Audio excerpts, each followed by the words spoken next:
Hello, everybody. Welcome back to more 2008. No face cam again because I'm lazy. Um, it'll be back for next weekend. Don't worry about it.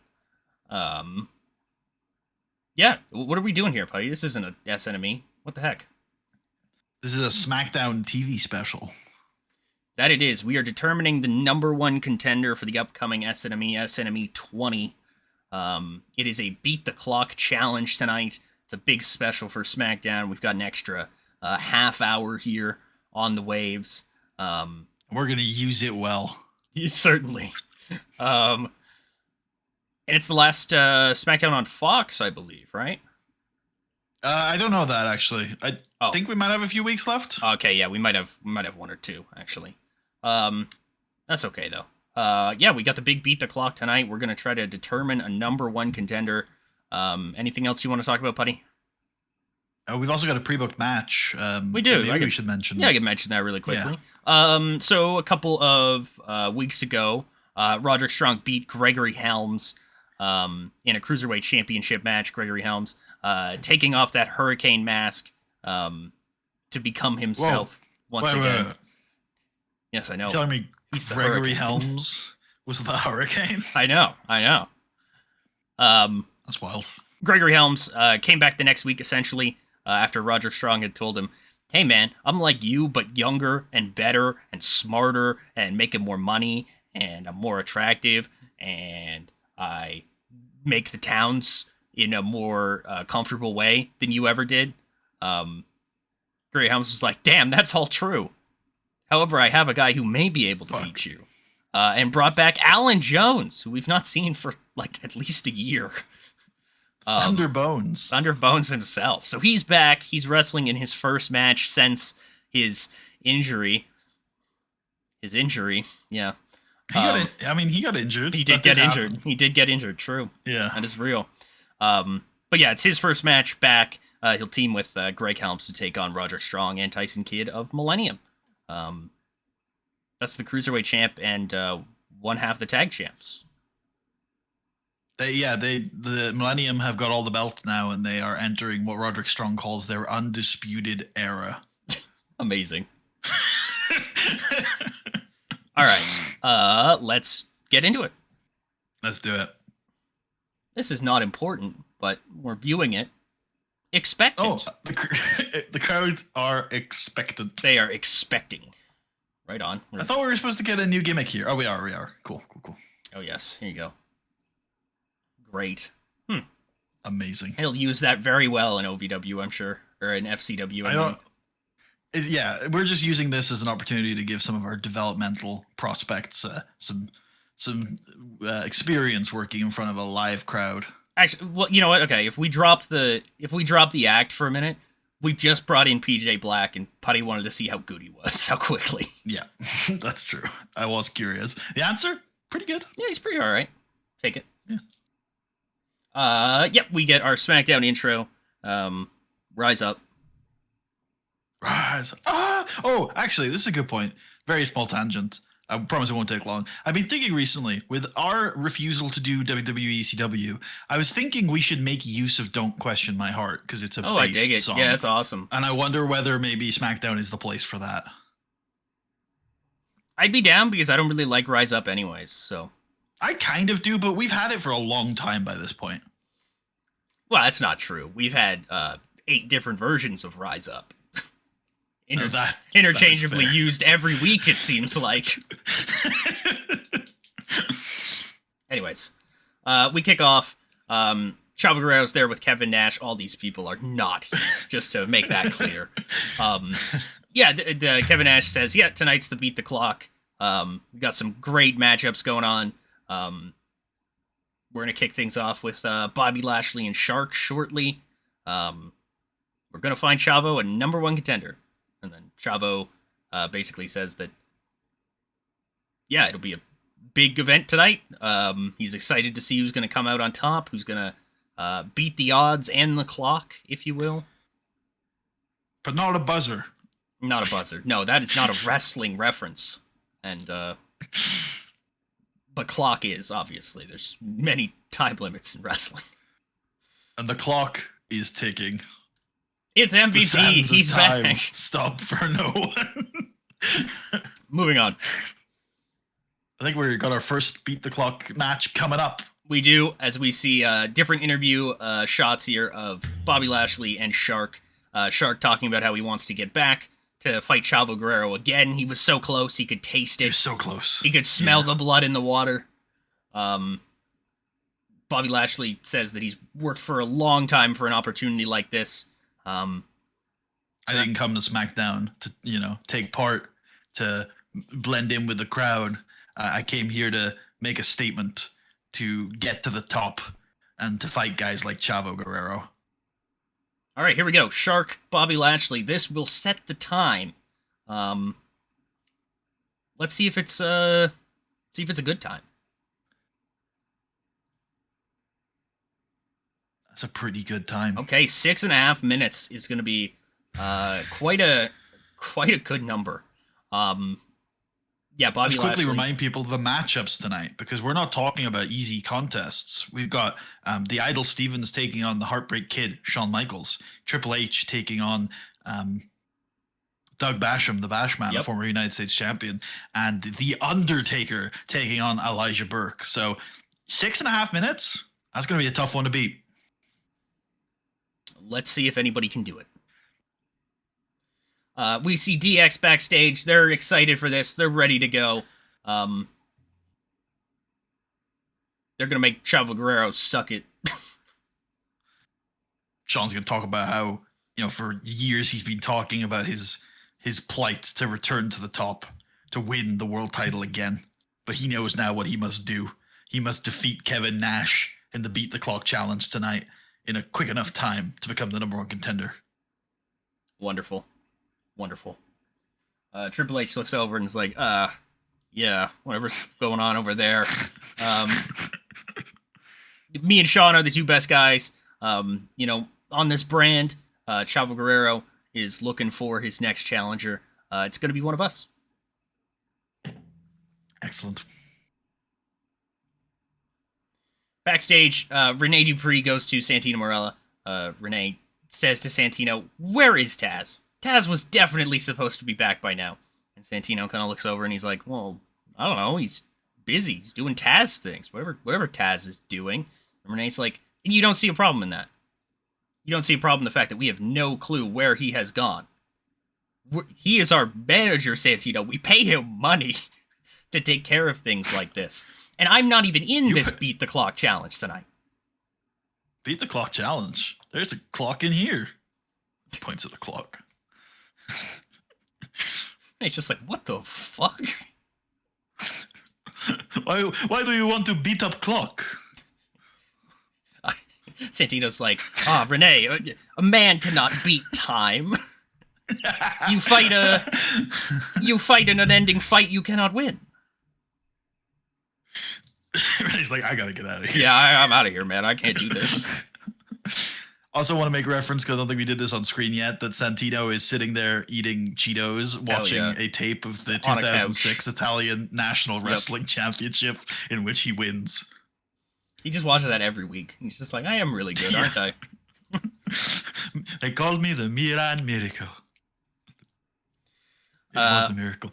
Yeah, it's the WrestleMania match in there every now and then where he retrieves the tag titles. That's awesome. We get interview stuff from Sean and the Idol. Sean mostly saying what he had said earlier.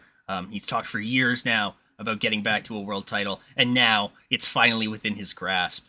The Idol Stevens, we got over to the Idol Stevens, and it's Chavo Guerrero sitting in the chair, and he's got the world championship.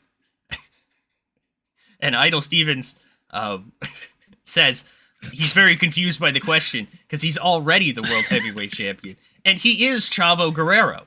You might want to ask those questions to the Idol Stevens if you ever came across him, but that might be a difficult task. Disappeared. Yeah, that guy's pretty good at going unnoticed. I hear he's wanted in 50 countries across the globe. Shawn Michaels and the Idol Stevens in continuation of the Beat the Clock. Here we go. Yeah. They did not beat the clock. They did not. They get to 6:30, and that is it. You go past the time, and there's no reason for us to keep going with this, so pack it up and move on. Idol This match was Stevens. hilarious, by the way, because Oh yeah, Idol is constantly just yes, Sean's wasting time. frustrating Sean. Yeah, Idol is wasting time here. He's gonna try to find a way to steal a victory. But once it becomes clear he may not be able to within that 6.5 minutes, he just starts playing spoiler. And just wants to fuck with Sean. And he gets it done. Sean is out. He will not be number one contender. Neither will Idol Stevens, but that's okay with him. He's pointing and laughing. Shawn Michaels looks mortified. This opportunity that has come has once again slipped through his fingers. he contemplates super kicking a referee, but thinks better of it. Oh boy. That's crazy. We have some cruiserweight action here. Yoshihiro Nobunaga is going to take on Frankie Kazarian, and they get going there and they're doing their stuff, and it's fun. And then Drew McIntyre comes out, lays out both of them, probably plants Kazarian head first into the mat with a Future Shock DDT.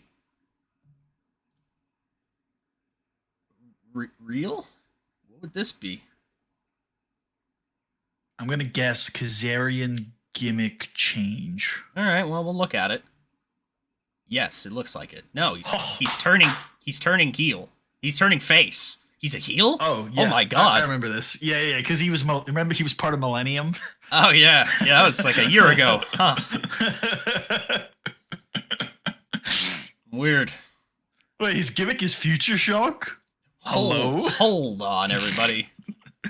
Maybe instead of disbanding that stable, Tucker, we expand. We add to it. We expand with an X. X Division. Drew McIntyre X Division lays out these two small men, and then he points at the clock and he lifts his belt in the air and he sneers at the camera while these two large ginger men stand behind him.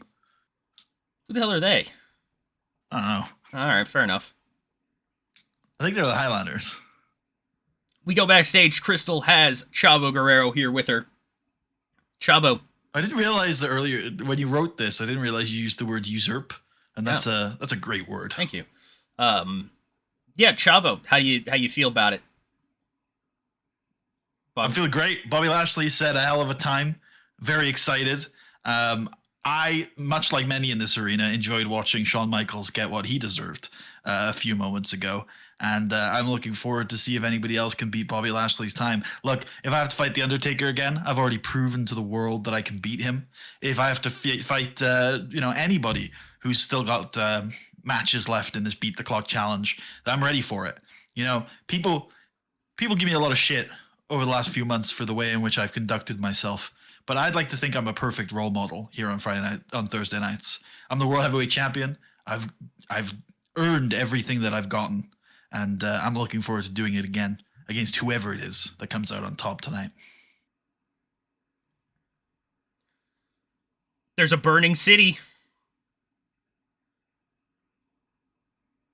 Weird. All right, moving on. I like how on one of the SNMEs we did that segment and we were like, if you want to find out what that's about, tune in on Thursday. And now we're actually showing Thursday and not explaining it any further. Nope. It's not time yet. Yeah, we've got our Cruiserweight tag team match here. Unfortunate on Roddy and Kid, but that's okay. Yeah. Yeah, Alan Jones beats Tyson Kidd with the lightning tap. Oh, damn. We made moves, apparently. Sick. Yeah, I don't think that's the Styles Clash. I think that's a different thing. I think we called the Styles Clash something else. Was that not Thunder Clap or something? That sounds right. Yeah. What's lightning tap then? I think this might be a 450 splash. I'm like, is it not just the spiral tap? Oh, that sounds right. What is that again? That is the one where he jumps and does a corkscrew and spins himself around like 6 times and lands on his back on the guy, and it's like, what the fuck? There we go. Beats him. Yeah, that is the one where he like corkscrews and just like jumps. I don't know what to say. Yep. Checks out. It sounds like a move that you would want him to do to the outside to nobody. Yeah. Yeah. We go backstage again. Josh Matthews has Bobby Lashley here with us. Bobby, you're in the lead. You think you're gonna keep it? All I can do is hope and wait. I think I set a really good time tonight, especially against an opponent like Shark, who was the number one contender last week. He was a tough opponent, and honestly, 6.5 minutes to take him down is a time I'm really proud of. So I think all I can do is watch. If I don't end up being the number one contender, all I can think is that I did my best and that I need to keep going, and hopefully I'll get another opportunity. But I am still hopeful that I will end the night as the fastest superstar. Perfect. Psychosis is in a dark room. Last week, Rey Mysterio laid out the challenge in their Lucha Rules match. Psychosis won. Disgusting. Yeah, won the third fall by distracting the referee, taking off his own mask and throwing it to Rey Mysterio as if to look like he had been unmasked by Rey Mysterio. Rey Mysterio came back last week and said, essentially, you want to lose your mask so badly? Bet. Pick a time and place. I'll do it for you. Psychosis in the evil room, the evil Psychosis room. He says, no, I'm down. Yeah, and I'm going to take your mask, actually. So... That's actually, I thought you'd never ask. That's actually why I'm here. Yeah, clearly. Yeah, no, that's good. Yeah, excellent. I approve of this. Is that next Saturday? The next Saturday? Right? I thought so. Yeah. Unless you want to main event a TV with it, but I think we're good for this. Yeah, I think this is where I want this. Mask for mask. Lucha de Asbestos. Get hype. Lucha. So if I'm not wrong, the lucha note there automatically makes it a 2 to 3 falls. So. Oh, okay. Yeah. That's my experience. So they're doing it again. They're doing it again. Yeah, I guess so. Yeah, my bad on that. No. Hey, the mask's on the line, Tucker. I would love to have it be for 1 fall, but it can't be. At least in my experience. We could say it's for 1 fall. Yeah, I'm down. We'll go with that. Well, I think there's an unmasked note in an angle too, so we could just do the regular match and then. Right on. Yeah. All right, we're ready for the Beat the Clock stuff to continue. Up next, we've got The Undertaker and Elijah Burke. Elijah Burke says that he is a new superstar here on SmackDown. Some people already seem to be getting some ruffled feathers from him, but that's okay, because he's going to ruffle your whole shit shortly when he becomes number one contender. Excellent. What does The Undertaker say? The Undertaker says, Chavo Guerrero, you have tried to run from your fate for too long. I will take you and your family down into hell. But first, I've got to beat Elijah Burke very, very quickly. Excellent. Can The Undertaker do it? The answer is no. Oh, he would have done it. He had Elijah Burke dead and buried. Yeah, he turned to the crowd. Go ahead. He's got him on the ground. Taker does the throat slash. He is making perfect time for this. He's going to execute the tombstone, pin Elijah Burke, and then go on to face Chavo Guerrero at Saturday night's main event. Well, it's the Big Show. Oh my God, he's back. My hero. My personal icon, The Big Show. He comes out. He stands by the ring. He crosses his arms. The Undertaker looks at him and is like, yeah. What? He's got that confused face from the Edge. Exactly. Exactly. Like, what? And then Elijah Burke is given just enough time to recover, get some offense in. And who knows where this match would have gone from there. But it's enough of a distraction to take us over the 6.5 minute mark. And The Undertaker and Elijah Burke both fail to beat Bobby Lashley's time. Which means it is down to Triple H and Doug Basham. Will either man make the time become number one contender? Before that, we get some fallout from this match as the Big Show comes down to the ring and squares up to the Undertaker. The crowd builds as these two large men stare each other down. And then Big Show kind of looks at his fist clenched. And he looks back at The Undertaker, who looks a little confused. And then he just fucking socks him straight in the face. Like, incredibly large man that is the Undertaker drops to the ground like a ton of bricks as the Big Show kind of hoists his fist into the air towards the crowd. What does this mean? What does any of this mean?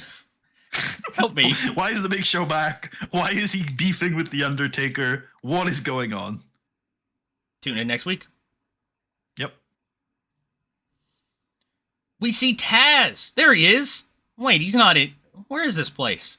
Little like text appears on the screen. Bosnia. Bosnia. Why is he in Bosnia? Taz is at some like underground club thing in Bosnia, and we're like, oh, he's drinking. That's where he is. But no, Taz appears to be watching something, and he's nodding along. It would appear as if whatever it is Taz is seeing, he may believe it's good. Goddamn. Todd Grisham has got Evan Bourne backstage. Evan, you've requested this time to talk. What's going on? I just want to know, Todd, why, one, I'm not in this Beat the Clock challenge tonight, because I've competed against most of the people in it, and I think I've held my own. But secondly... You're very small, Evan. Anyways. I suppose that's true, but I'm a former Cruiserweight champion. I beat Chavo Guerrero last year at SummerSlam. Don't you remember? I have a bad memory. Anyways. Well, I tell you who else has a bad memory is Elijah Burke, because last time he tried to become the #1 contender, the man who stopped him was me. So I think me and Elijah, we've been going back and forth these last couple weeks, and quite frankly, I think we've got a lot to settle in the ring. So I'm laying the challenge out. Elijah, me, you, Saturday night's main event. We'll have to see if... Nah, we can book it in. Oh, I'm just getting word from Teddy Long right now. We're a go for that one, ladies and gentlemen. He likes it. Well done, Evan. I don't know. Go back to your catering, I guess. Loser. Got him. Fucking Todd Grisham. Tucker's really mean. He's the Tucker self-insert. Real. Anyways, you small fucker, what do you think about this? Here we go. We are in the build-up to the final match of the night. Can any of these men do it? Or will it be Bobby Lashley? Will it be Bobby Lashley? Doug Basham talks about being the U.S. champ for so long, it only makes sense that he'd go onwards and upwards from that title. Triple H says, I'm the fucking best guy here, dude. I don't know what you want from me. I'm gonna win, hopefully. He was the Intercontinental Champion for so long. It only makes sense that he go onwards and upwards. Fantastic. To the World Heavyweight title. Fantastic. So here we go. His title. Triple H still the joint most decorated World Heavyweight Champion in history. So I think this is it's tough how I want to explain this, because I think the styles of these two dictate themselves to going completely against the stip. They have to work fast here, and I think both of these guys would much rather slow her down. So they're both a little out of their element. They're both needing to do things that they typically wouldn't. Maybe some desperation in here from Triple H that we haven't seen from him in maybe ever. Actually, he's always kind of used to being the established maybe that brief guy. Period where he was fighting John Cena, we saw glimpses of it. Yeah, Triple H though fights with a will that we haven't seen from him before. He's willing to do things that we wouldn't normally see from him. I'm thinking maybe he tries to do actually, I guess maybe this would be a little more shooty than anything in the story. But I'm like, Triple H could go for like a high knee or something like that near the ropes, and Doug can dodge it, and Triple H can boulder over the top rope and stuff like that. Yeah. It's out of control in a good way because they're trying to go fast.